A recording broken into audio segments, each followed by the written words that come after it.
So thank you very much for being here. It's difficult to speak after those well-renowned experts, but I will try to make my point. First of all, I think you have heard about big companies asking what they do in the world. They are making profit, they are doing something else. Everyone is looking for a sense of purpose.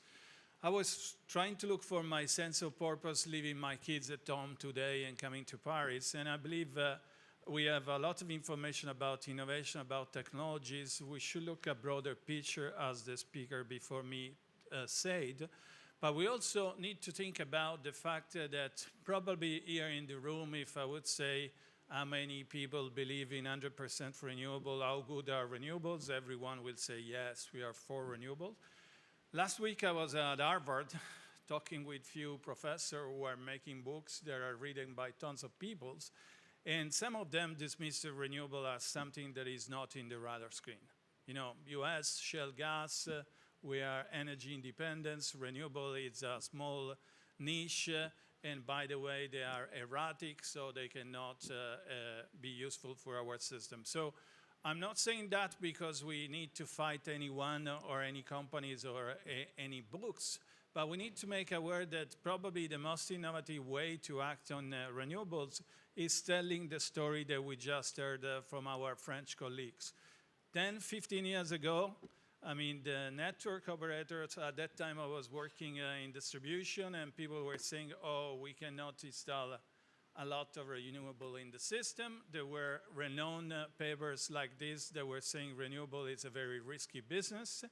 And most recently, people start to say that probably the technology is out there. We can assess a way of have a cleaner world. But yet, I remind all of you that on September 5th of 2019, Forbes was saying the renewable are destroying and putting at risk the energy system in Germany, backed by a report of a well-known consultancy company.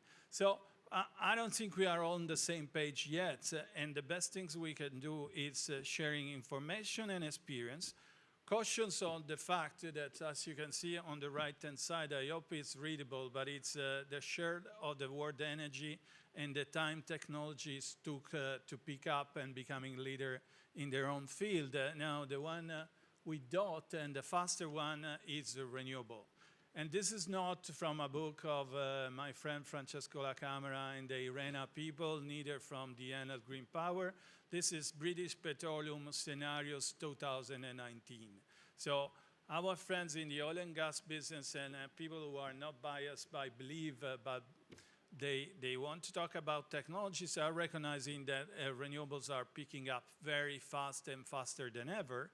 And also, we all know that there is, apart from someone that just left the Paris Agreement, we all know that probably there is an issue on the table that is the climate issue that will save us if we act. Now, I mean, looking at power system flexibility at national level, I was very happy to listen to the French, experience that I know very well.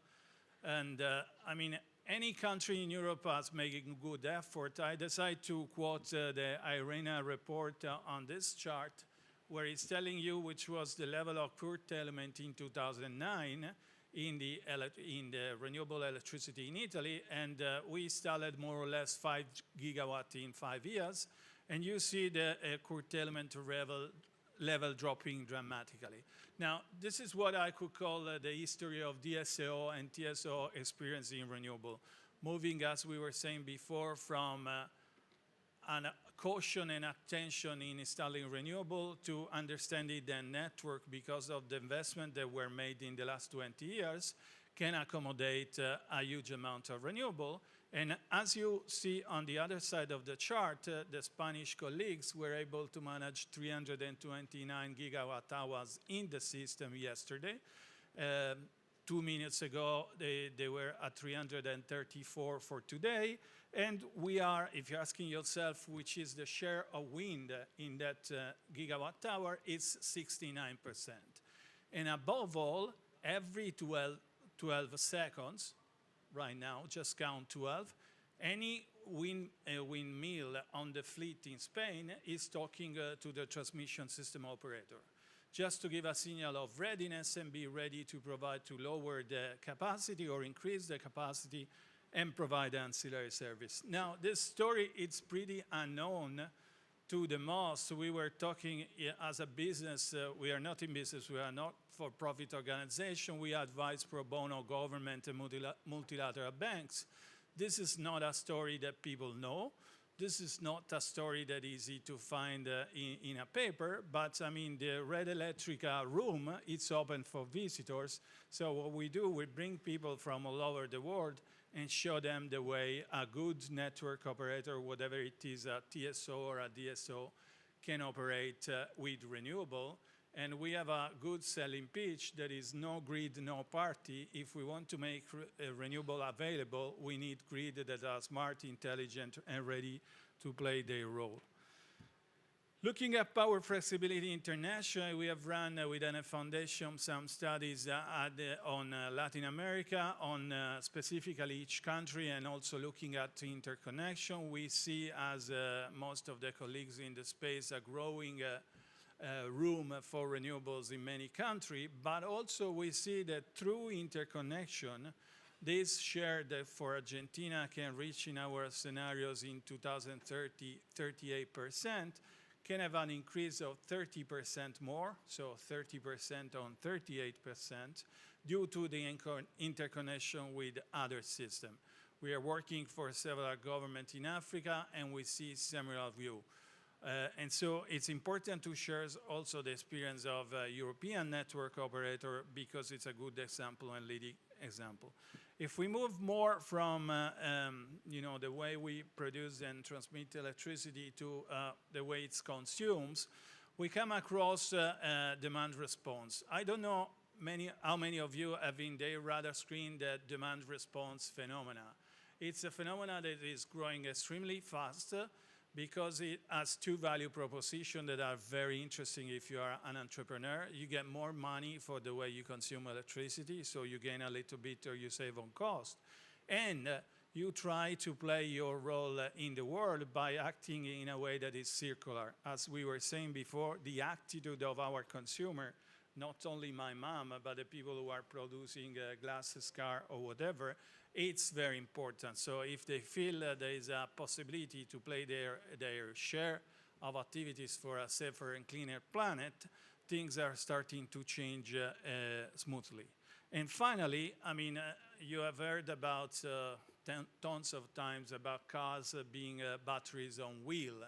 Now, try to ask my wife or my kids when they will use their car today, it will be a pretty erratic. If we study anthropology and we ask to another wife or to another friend in another country, the usage of car, apart from the people that are going to office, it's pretty flexible. There's another things coming in the picture, and we are working with the International Association of Bus Owners and Providers that are buses.